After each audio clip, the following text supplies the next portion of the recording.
It's important. All right, ladies, I don't know. Sonia, I don't know what your child's having for dinner, but we're having NCAA football for evening snack. Hello. Welcome to the Archer Football Podcast College Edition. I am hosting this week. I am Cleveland Kate. With me is the awesome and fabulous Sonia, Mom23RN on the Twitter, and Michelle, the Sports Jinx. Hey, your Cowboys looked a little rough this week, but we're not here to talk about the NFL. My Browns look hideous and pitiful. I got plenty of room to talk. I got a no comment. She wants to talk about the U. Easy way to turn my frown upside down, my smile upside down. Yeah, I think that's the opposite way that we're going. Texas and Georgia still battling for the first and second spots in the ranking. Not a lot of movement this week, not a lot of upsets. Tennessee did move up one in the AP Top 25 and in the coaches poll. We're going to talk a little bit about Tennessee. Tennessee versus Oklahoma was the game of the week. If you are not familiar with our podcast, welcome. If you're watching on Twitter or Facebook, please join us on YouTube. We have a comment section. We can interact with you, answer your questions, post your comments, and things like that. Each week, we talk college football on Wednesdays, and then on Thursday, we post a poll where we put up 4 games that we think would be interesting, fun to watch, fun to cover, and we let y'all vote. And last week, y'all voted for Tennessee, Oklahoma. And well, so actually, last week I made a mistake. So I was going to skip that and not say that, but Georgia, it's okay. Alabama in the poll. They played this week. So but that's next this week. That's this week. Yeah. Sorry. So we're going to put that one in the poll this week, but we're going to make y'all vote again. So we're going to pick that one and 3 other games to put in the poll for this week. So last week, y'all voted for Tennessee, Oklahoma in second place. So that's the game that we all paid attention to this weekend. We'll talk about that. But otherwise, really nothing shaking up the rankings. Missouri dropped. Michigan moved up. I think as the season goes on, Sonia, your Wolverines are just going to keep moving up, along with Clemson's win over NC State. Moved them up a lot. Notre Dame moved up. LSU moved up. And the U moved up a couple spots. I don't think it was any games this week that really made the voters open their eyes. I think it's just a matter of we're now 4 weeks into the season. They've got a better feel for how these teams look and how consistent they're going to be now week to week. Michelle, did you see anything that you thought was really going to shake up the rankings, or is it just, like I said, we're just getting a better feel for the teams? Just getting a better feel for the teams. I wanted to see where Clemson would go. I talked really bad about Clemson, I think, the first week. And they may have heard me, but they've been playing lights out in the last few weeks, particularly the last 2 weeks. So I wanted to see if the voters would notice their play. And they put a hurting on North Carolina State. So I thought that was the only team that I was interested in seeing if they were going to move. Everybody else pretty much did what they were expected to do. I think we'll get a little more meat into the schedules as we move forward in these next couple of weeks, and we'll start seeing a little more movement as we get a little bit down the line. Yeah, Illinois moved up, Sonia, in the Big Ten. Illinois moved up 5 spots in the AP poll. They weren't even ranked in the coaches poll and jumped into spot number 21. They're 4-0. Are they really? Yeah, they not the basketball team. The Illinois football team is 4-0. That's a little surprising to me. That's a lot of surprising. Who's their coach? But Bielema, right? I think. Yeah. So he's got those boys kind of starting to come around, and I think seeing the vision. And it's been a while since they've been serviceable, to say the least. So yeah, I'm trying to see what their schedule is coming up, if they've got anything. I mean, their side of the Big Ten isn't like super duper competitive, but it's going to start getting that way, obviously, now. Yeah. But yeah. The Big Ten will sort itself out. Yes. We don't need help from anyone else. As we play each other this season, we will sort ourselves out. Kristen's asking me about the storms we had last night. So last night we had our NFL podcast, and around 8:30, while I was sitting here talking with Sonia and Dana, my phone alarms went off and it said there's a tornado coming, like take cover now. And I don't mess with that stuff. We did not get hit where I'm at here. We're west of Cleveland, but 2 towns over got hit. Luckily, the wind and storm went more north than east. So we did not get hit, but it was very dark and very scary for about an hour and a half last night. There are more spiders in my basement than I thought.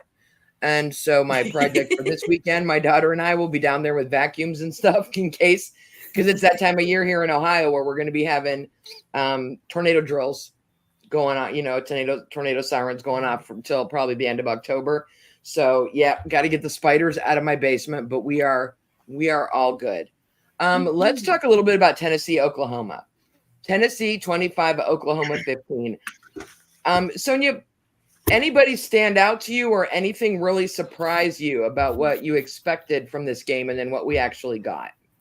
Tennessee's defense is pretty stout. I mean, it wasn't like super duper stellar, but their defense is going to keep them in a lot of games, I think, going forward. Lots of movement, lots of tackling. I love it. But yeah, I think their defense was probably the biggest thing that I noticed anyways this weekend. Michelle, Tennessee had 1 interception, but between the 2 teams, there were 6 fumbles, 4 for Oklahoma and 2. A lot of turnovers going on in this game. Was that really what gave Tennessee the edge? And typically, that battle? When you see that, you say, "Oh, that's a wonderful defensive game," or it just was a sloppy game, and that's what I saw. A little sloppy game. And then after a while, you can see Tennessee kind of pulling away, and I'm like, okay, well, this might just be a blowout. And then the fourth quarter gets there, and Oklahoma makes a game out of it. So, yeah, a little sloppiness, a little great defensive plays, but that was pretty much a good test for Tennessee. Most of their games, the earlier games, were blowouts. So it was good to see how they would respond to a better team and a closer game. And then they were able to pull that out. But yeah, it got a little sloppy in the beginning.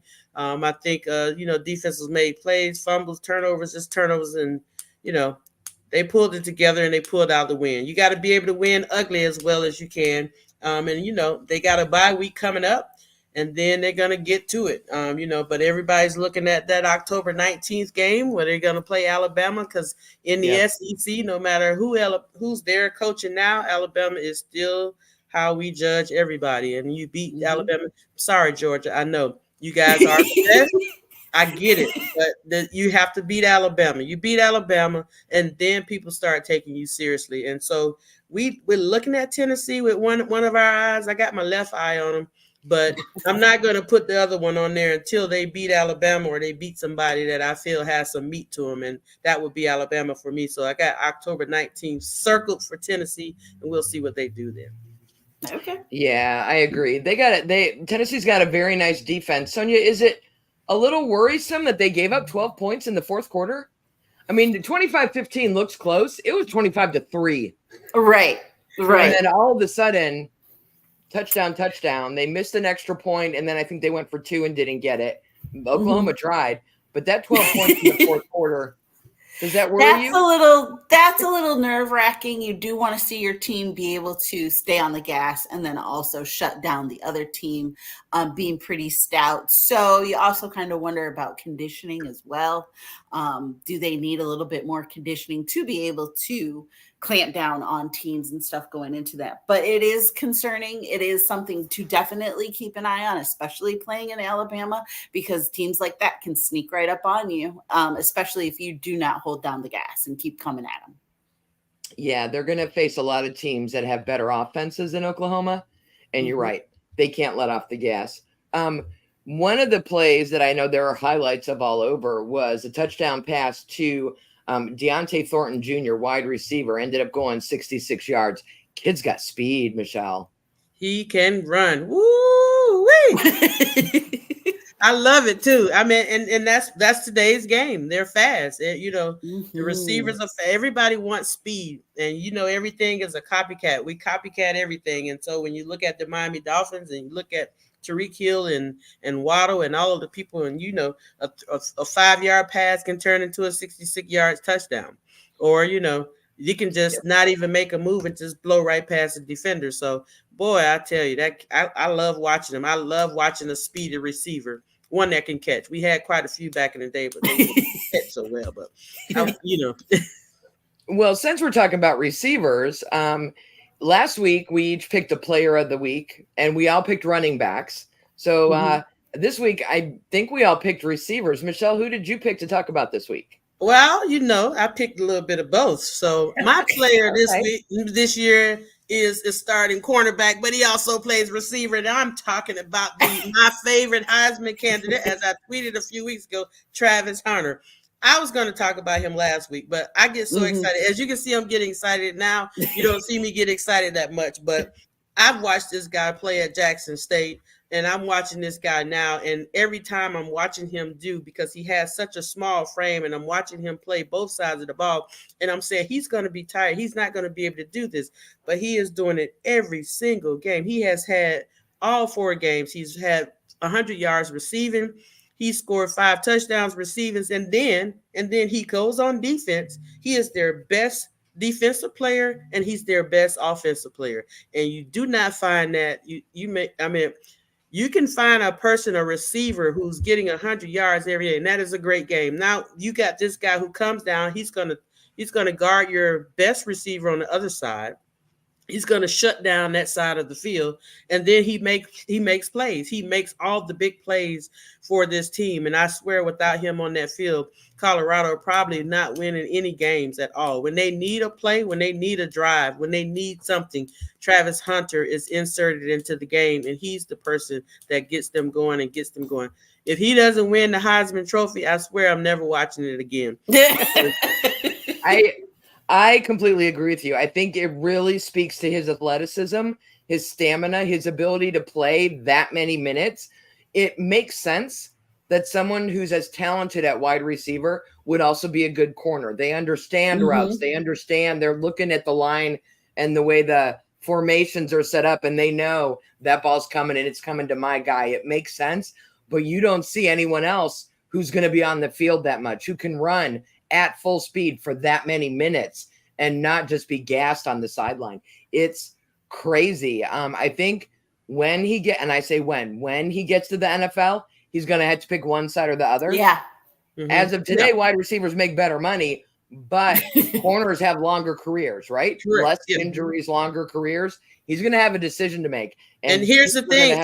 I really don't know which one to tell him to make. I mean, to be honest, if he's a receiver, he's a small guy, so he would only be like a slot receiver. They may put him in kick return. He's a very small guy, but most of the guys over at corners are small guys. So, that may be his choice. I think he will have to pick one. I'm thinking he may pick defense, though, when he gets to the NFL.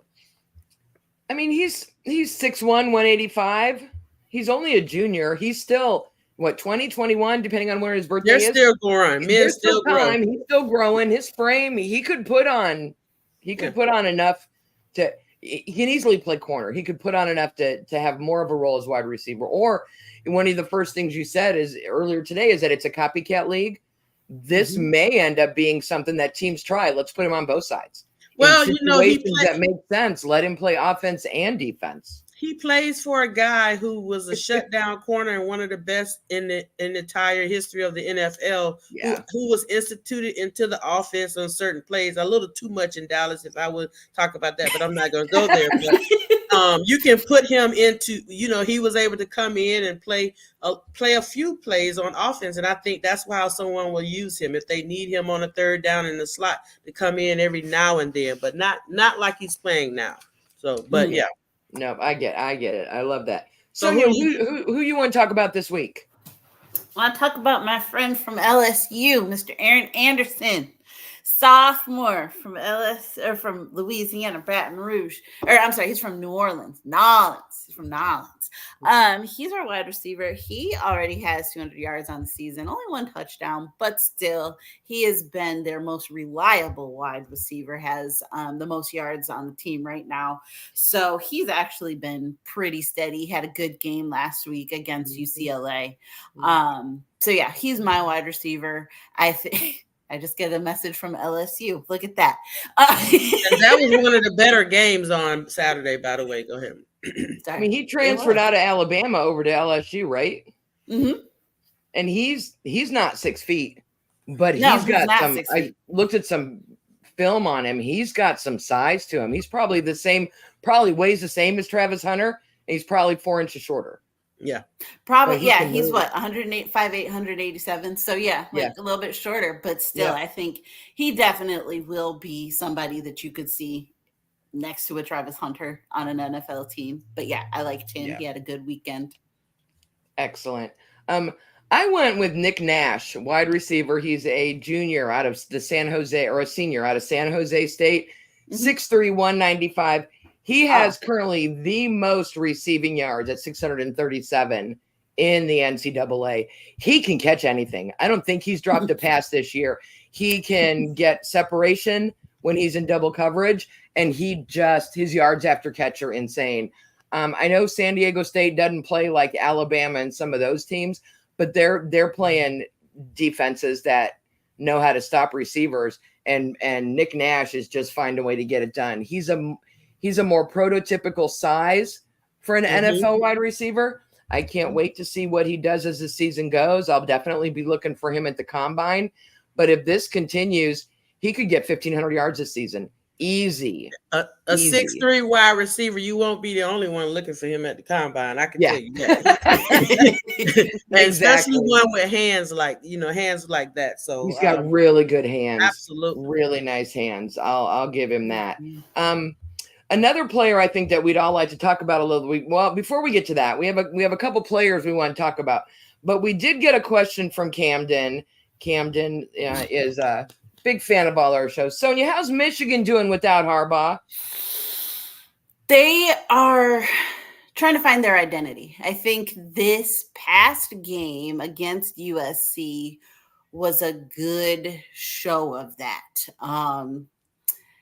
They are still looking for a quarterback. Alex Orju was good enough to kind of keep things going, but the running backs are actually what stole the show in Michigan this past week. So I think they're starting to come around. I think this win was a huge win for that, just to kind of help build up the team. I've seen some people write, hi. It's my grandson. He was in chat a second ago saying hi, Grandma. Now he's up here saying goodbye. Goodbye.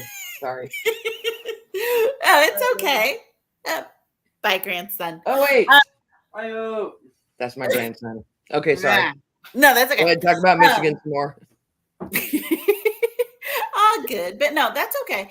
I think that they are starting to find their identity. And, Sharon Moore has to really start coaching like he is it. Like, this is his team and this is what he wants to do. So I think the win this past week was a big step towards that. So they're getting there. They're getting there. Yeah. Michelle, we see these seasons start for teams like Michigan who have a new head coach and they're trying to figure out all their new things. Every year, all the teams start with those first 3, 2, 3, 4 really easy games against, let's face it, weak opponents. I think it really helped Michigan to have USC this week. Do you think as they face better caliber opponents as the season goes on, it will be easier for them to figure out who they are, or are they going to still struggle through the whole year? I mean, it's hard to think. I think that they won't be Michigan that we saw last year. And I think we established that last week. We talked about Michigan. They're not Harbaugh's Michigan. Those players are in the NFL, a lot of those players, and so is he. So this is now Sharon's team, and they're starting over. This is a different team. It's not that team. So, but they're finding themselves each week. Each week you can see they're growing. They're growing together. They're starting to play together as a team. First they went out there, it was like, okay, who are we? But now they're starting to know who they are. They're getting more confident too. And so they're starting to play, you can see that they're playing a whole lot better. So it was a good win for good game for them to have. I'm thinking, and I said this, when they were struggling at first, they just got to get to that one big game. They have to get to that one. That's why they left them in the poll, because it's Michigan. They won the championship, but they're giving them an opportunity to make that big win. And I think it's coming. So we'll see. But they're not going to be the team that dominated last year. But they can still be, they can still be a good team and try to win their conference and see how that goes. Yeah. I it's got to beat Ohio State. Or play spoiler. I mean, they still have that ability. The Big Ten is going to be interesting this year. For a change, there's a lot more balance. Or the Big 18 or whatever we're up to now. I didn't even remember the conference. So what? Yeah, that's what I thought. Okay. You see that? You saw that flex? I saw that. You saw that, right? I'm just telling you. I saw that Ohio State flex. Oh my goodness! And I promised myself I wasn't going to wear my gear all season, and then I had this on today, and I'm like, oh well, I'm wearing it. We talked a little bit about the rankings. With Georgia and Texas, kind of, they're either one or two, depending on what you look at. To me, Texas is getting the edge. They're doing it with a freshman quarterback, Arch Manning. Girl, Sonia, I looked at a picture of him today. Is he 12? He looks like he's 12. Clearly he comes from a family of football players because he handles himself really well. What are you seeing from Arch Manning out of Texas this year? He can run. Unlike his uncles. Yeah. Unlike his uncles, he can run. But no, I'm seeing a poised player, but I also think I'm seeing a player that gets it. I think that his family, he's coming in, but he understands. He's behind Quinn Edwards, one of the, if not the best quarterback but one of the best quarterbacks in college this year. And I think he's taking that fine. He's not being a diva about it. He knows his place, and I think that that's good. And I think that he understands. So I think that's a good thing. He had a good game. He had a very good game on Saturday. So that was fun to see. So I think he's doing well. I think it was kind of nice to see him start. I think people have been waiting to see what that's going to be like. And if I remember correctly, isn't Cooper considered probably the more athletic of the Mannings? Am I correct? Yes. Definitely the smartest. And I'll tell you, I love me some Peyton Manning. I wanted him in the draft. The Browns didn't come back till 99, so we didn't even have a shot at Peyton Manning in 98. But he was not a scrambler. No. Eli wasn't much better. Peyton was not a scrambler. Arch knows how to move his feet, get out of trouble, and turn that play into something good. I think that's a component that Peyton and Eli both wish they had. Right. Cooper's probably the only one who picked up that gene from Arch because the other two. But yeah, it was good to see little Arch, get his first start. Yeah, get his little first start last week. And he started out a little slow. I was like, first time he throws the interception, he was like, oh, this is not going to be good. But he bounced back. He bounced back and came and threw his 2 touchdowns and it finished with a pretty decent game. Is he going to remain the starter, or will when Newers come back, will that job go back to him? It's going to be hard to go and sit a Manning down just because it's Manning. So, and they brought him there to start, but we'll see. Yeah, it's Manning or not. And we talk about this whether we're talking about college or the pros in any sport. It's hard to take somebody out when they're playing well. If you get injured and lose your spot, I'm old enough to remember Wally Pippen baseball. You got pipped. He got sat down for an injury and never saw the field again for his career. That's the risk of getting injured, right? Whatever your name is, if you're playing and you're playing well and your team is winning and you're getting ranked, if it ain't broke, don't fix it. Right. Just depends on who that starter is, because every time Tom Brady went down and they kept winning, but you knew he was coming back in there. That's for sure. Well, and I think in the pros, there are different things. I think there are more pressures in college from boosters and people who know that name. Friends of the program. Yeah, friends of the program. Yes. And then on the opposite side of the spectrum from young Arch, we have the UNLV quarterback, Matthew Saluka, who announced on social media, and I love that kids now announce things on social media, that he would be sitting out the rest of this season, Sonia, because he didn't get the money, the NIL money that he thought he was supposed to get when he moved from wherever he left to go to. Yeah, to go to UNLV. Sonia, what are we going to do with Matthew? Is it a sign of things to come? I think it is a sign of things to come. And I also think it's a cautionary tale. Anybody, college kids, if you're watching this, if anybody says anything, get it in writing. Have them put it in writing. And if it's that important to them, they will do that. They will bend over backwards to do that for you. They will put it in writing and read the fine print, because they do like to put it in writing and then do some things. But I think it's a taste of things to come. I think it's a cautionary tale. I understand kind of why he's doing what he's doing. Because if I was promised 100,000 or whatever, okay, pay me, because you're not gonna. And that's the crux of this. Is he says they offered him $100,000 to transfer schools and come play there from a third party that would handle that, and the school's saying no, it was 12. And that's a big difference. That's a big understanding. That's a huge misunderstanding. You got to get it in writing. We saw a little bit of this, in my mind, last year with Marvin Harrison Jr. not signing his contract when he went to the pros, not signing with the fanatics so that they could sell his jersey, taking control of his money and saying, I'm not signing it until I like the contract. I'm not signing it. And it sounds like while Matthew didn't have a contract, he still in his mind thought he was offered something and wanted it and is not going to play until he gets it. Michelle, does this hurt him in his college career? Is he going to lose a year and not play? Is he going to transfer to somewhere else next year? Is there a long-term effect of this to him? I mean, I don't think it's a win for him. I mean, this is just the way of the world right now. The kids have the upper hand. So for so long, the colleges had the upper hand. The coaches had the upper hand.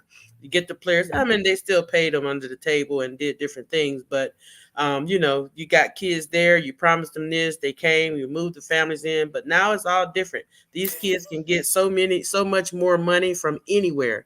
And if you're not getting what you want, then they're going to leave. And this is just another example of that. And no, it doesn't hurt him at all because he's following the rules. This stuff is here in play. Now, to us moral folks or older folks, it doesn't look good and we may not like it. I don't like it as a fan, but you got to do what you got to do. If they promised it to you, if you make a promise, then you stick to what you said. If that's what you said and that's how you got the kid there, then don't tell them stuff that you're not going to do. And so he's an example. He's making an example out of them. You promised me this. You didn't give it to me. I'm out. I don't have to play. Y'all wanted me. So I'll just wait and sit out. The NCAA doesn't penalize me. I can go and play again. I still got COVID time, probably. Who knows what they have. So he can still go and you have all his eligibility. And you don't need but about 2 years or so, 2 or 3 years, you're out. So this would have been he played in 20 and then 23 because of COVID. Mm-hmm. So this year he's got another year eligibility. It's a year where there's no wear and tear on his body, on his arm, on his legs. And again, when we're talking about the NIL, Reggie Bush is suing USC, the NCAA, the Pac-12, the Kardashians. He's suing everybody, saying he wants NIL money for when they used his likeness however many years ago. Michelle, what are we going to do? Do we take Reggie seriously? Is he making a stand or is he just trying to get money and get his face up in my I think they need to give him his Heisman and then, there you go. You have your Heisman because they didn't have the NIL back then when he was playing and whenever they took the Heisman. So that stuff wasn't there. But I'm saying I understand from his standpoint. You took my Heisman. There's probably was endorsement deals I could have had. There's money has been lost. And so he wants to recoup that money that he lost from taking his Heisman. Now, the NCAA followed the rules that they had in place at the time when they took the trophy. And so they didn't do anything that they weren't supposed to do. I mean, they could have left it or not. It was their choice to take it or whatever. So we'll see how that plays out in court. Because I'll tell you, one thing I cannot predict how things are going to happen in our court system. So we'll see how this goes.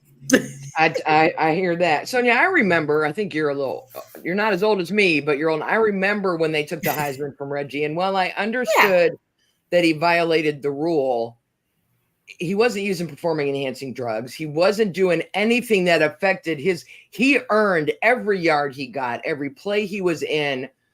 I had a hard time with them taking that Heisman away from him. What were you thinking at the time? Would you be okay with them just going ahead and giving it back to him now? I think at the time I was just more, I don't know. I've gone through different phases of this, and so I think at first I'm kind of like well, that's the rules. You broke the rules, and so you got to take it away, right? But at the same time, now that I'm a little bit older and I kind of understand a little bit more and really kind of get it, I'm like, yeah, that was kind of unfair. He kind of deserves that back. He did all the things that he needed to do on the field, and there was some misconduct, but it wasn't like directly him and his performance on the field. And then you look at somebody like, I don't know, Jameis Winston, who had some issues off the field after his Heisman year, and he still gets his. And I think that's a little bit more character, has a little bit more to do with his character than what happened with Reggie Bush, I think. Well, but yeah. I don't think it's a character thing for the Heisman Trophy. It's based on performance. It's based on performance. And I'm always one of these people when they say we're going to take something back. I felt this way when they took Miss America from Vanessa Williams. She still was Miss America to me. She won it. Yeah. I mean, yes, Absolutely. we saw the photos and we thought that she still won it, and she was still Miss America. And Reggie Bush won that Heisman, and in all of our minds, he still was Heisman. He was still the Heisman Trophy winner for that year. I get it. I understand the NCAA's point, because that's the business that they do, and they have rules and they got to follow those. But I also understand his side and wanting his trophy back and feeling like he shouldn't have got it. But he also lost money for them taking it and tarnishing his image. So, I said, we'll see what they say. Good luck to you, Reggie. Yeah, I hope you get it back. I hope he gets it back as well. I don't know that he needs to get any money from these groups, but he should at least get it back. I didn't like the rule at the time. I thought there were other ways to punish players. There are a lot of those like that I don't like. I think, we don't have any all-you-can-eat crab restaurants here in Cleveland, so it's probably okay that Jameis Winston is here. For me, I break the infractions into two areas. Did it affect what you did on the field or not? I get into this argument all the time with people about Pete Rose getting into the Baseball Hall of Fame, and my answer is no, because any kind of gambling, that's different. You risk the integrity of the game. I don't want any player gambling on any sport, on any level, because you open yourself, especially these 20-year-olds, 22-year-olds, don't understand that you open yourself up to all kinds of pressure from the wrong sort if you get into the whole gambling. Like for me, gambling affects the game, and it can affect what happens on the field, on the court, on the ice, wherever. But if you ate crab, if you took cash from a booster, if you sold your yellow pants to get a tattoo, none of that has anything to do with what your team did on the field. Your field record there needs to be a separate punishment. You lose your scholarship, something. I don't know. And I will say this on Jameis Winston's happening, because I'm pretty sure that whoever that cashier is probably more guilty than he, because they probably just let him go through the line and take it. It's not like, so. We could do a whole show on the fact that a lot of these kids come out of college have never heard the word no, had no idea that other people paid for things they didn't pay for, or, did homework and took tests that other people, they didn't have to, and other people did. I guarantee you that Jameis wasn't the only person that got crabs in that line that time. He's just the only one we know. Absolutely. I absolutely agree. I agree. All right. I think that was everything we really wanted to talk about today. Yeah. Ladies, thank you so much.